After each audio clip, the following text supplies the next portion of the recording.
Hello, everybody. Welcome back to Politics Relaxed podcast. Today, we're going to be talking about a new study, the Good Childhood Report, which says that the number of 10 to 15-year-olds in this country, it's dramatically risen, that say they're not happy at the moment. And we're going to talk about why this is and everything like that. And as young people, hopefully you have a bit of authority to talk about this.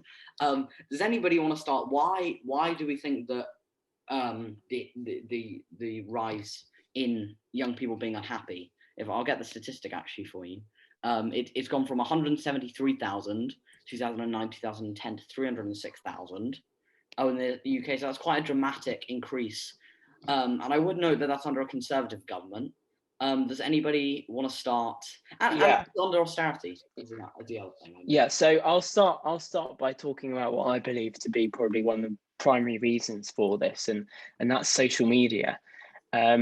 Over the last decade, the development of social media has been rapid, especially when it comes to infiltrating the minds of young people, and that's something that we've seen develop very fast over the last year. And when it comes to the last decade, when it comes to appearance, which is a key point that is made in the report. If I just find this, it says that the average rating that people gave themselves out of 10 on how happy they were with their appearance was 7.2, which is down over the last decade. I think a key reason for that is social media and the fact that it's promoted this kind of infantile fixation with exhibiting their outward form, and that's what we've seen, and that is, I then think, seeping into people's personality as well, and I think it's affecting their character.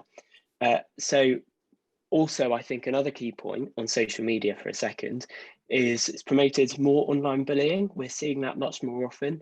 It means that your home is no longer really a safe space for young people. You can't escape your bullying when you go home at 4 o'clock. If you are bullied, you're going to be bullied online too. It's inescapable. And that must be absolutely horrific for people who are experiencing it. But sadly, these are the realities that I think we're unable to tackle now. We either live in a world with social media or a world without social media. And I think overall, the world with social media comes with more benefits, but we are looking at these real cons of social media and how they are impacting young people's lives. And I think that it's undeniable that it's a key factor in making people less happy. You brought up earlier a point about the government and austerity, which I can understand. It's true to say that youth services were cut under the Conservative government.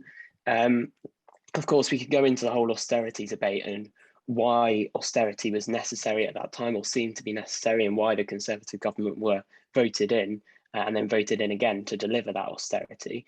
But I think it's most important actually to think about what the current government is going to want to do to try and improve the situation. And from what I can see, this is primarily involving basically throwing money at it. So we see that Boris Johnson's announced he wants £14 billion more funding in schools. And that translates worth saying to 150 million a week, which is obviously a big increase, but we need to make sure this money is being spent wisely. So what I'd like to see is more money spent on pastoral care in our schools. I think that would be important. I feel as though at the moment, perhaps schools are left understaffed in the pastoral areas and pastoral departments. And I think that it's undeniable that if people cannot receive the right pastoral care at school, that's going to degrade their happiness, especially if people are going back home and then perhaps they might not have the best of home experiences as well. So that's an area that I think I'd like to see invested in primarily. Yeah, I mean, look, the other two things to mention in the report, the other two key things that went down, especially for young people, were it was schools and future. I mean, especially the future one. I think that's extremely important. The pandemic has obviously shut down so many opportunities for young people. I was reading something the other day that said that I think a third of youth clubs or youth services had a possibility to shut within the next few years. So that's really worrying. And also, I think things like the housing market, the fact that young people can't get onto the housing market, they're really struggling to find jobs at the minute. I don't know how much that's going to seep through to younger kids, but even still, it's a worrying prospect, and especially after not this year but last year, GCSE and A levels, there was such a mess around that. That's obviously going to create lots of anxiety and lots of worry for kids across the country, and schools. It ties into that as well, because that was the other main thing. Tommy. Well, I think mainly the causes for this, again, I can agree with Cameron on social media, but I also think it also comes in person. I think for many teenagers, there's a fear of missing out. There's kind of an expectation to fit in with others. And I think when it comes down to that, they're expected, if they're in those types of friend groups, they're expected to behave a certain way, take pictures a certain way, whatever, post, go to get, those types of things. I think it comes down to social pressure, and it's very common in teenagers, especially these days. And we can't blame it on the growing austerity, and then we can also blame it on social media. So, I mean, I think both directions have some share of the blame. Cameron. I think that Tommy makes a very good point there, and I think I perhaps should have mentioned this earlier. But one thing I'm noticing is that this kind of social pressure that we're witnessing in schools every day, everyone to fit in, for so many people, they just want to have the same personality as everyone else. It's degrading the important differences that we have in our society. The fact that everyone is different, they have different interests, they have different appearances, different personality. And we're just all, I feel like young people are just all merging into this one big blob of sameness, and everyone is trying to be like each other.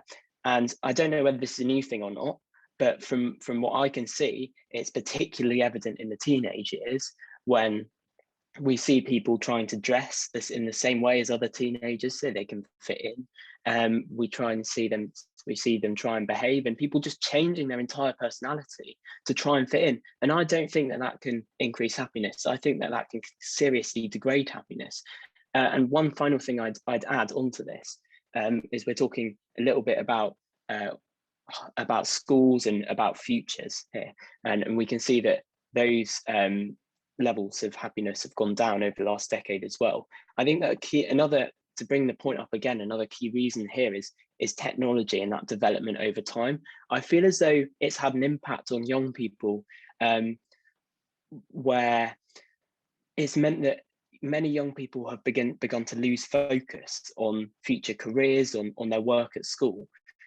For example, obviously, not very long ago, video games were not so evident as they are now. I feel as though many young people get back, and rather than thinking, oh yeah, I'm going to get my homework done, I'm going to get all my work done for this week and then do extra work next week, and then I'm going to be really focused on achieving my life goals and my career goals. I think people are actually just thinking, actually, I'll take it a day at a time.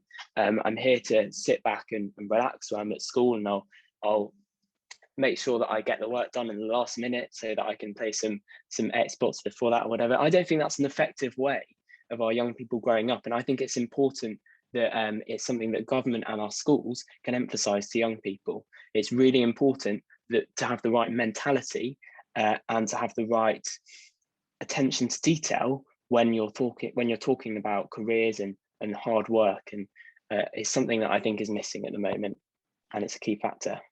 Here's the thing, I think it's important to keep perspective and to keep balance on this, because social media isn't some bogeyman, video games aren't some bogeyman, and it's important to remember that this wouldn't be happening if we didn't have kind of the internet. Rajant in Dubai, if we couldn't be speaking to him now if it wasn't for like the amazing technology that we have. So we have to keep it into perspective. And I do agree with you that social media is causing a lot of worry and a lot of sadness among teens, but it is just important to keep that into perspective. Another thing I'd say, which adds on to Tommy and Cameron's point that they made there, is the kind of the what's the word? Is the way that our schools are like currently being run, which is 2 big exams and always working towards the next exam.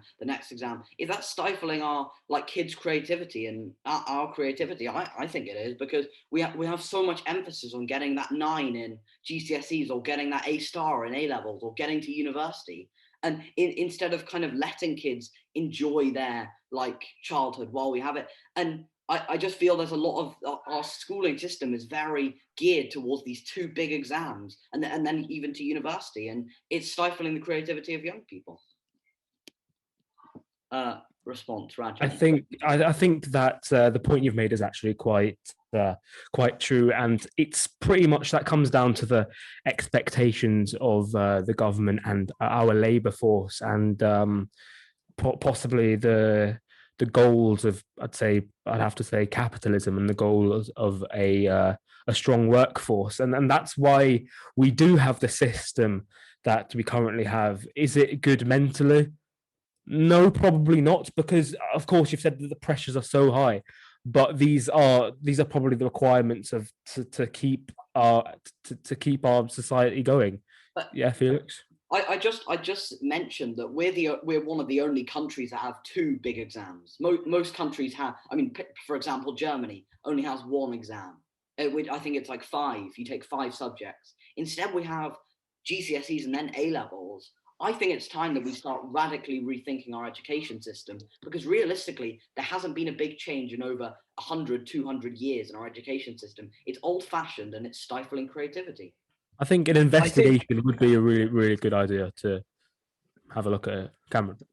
I think that the way that we get around this, actually, I think we're both making very different points, but you can tie them into one solution.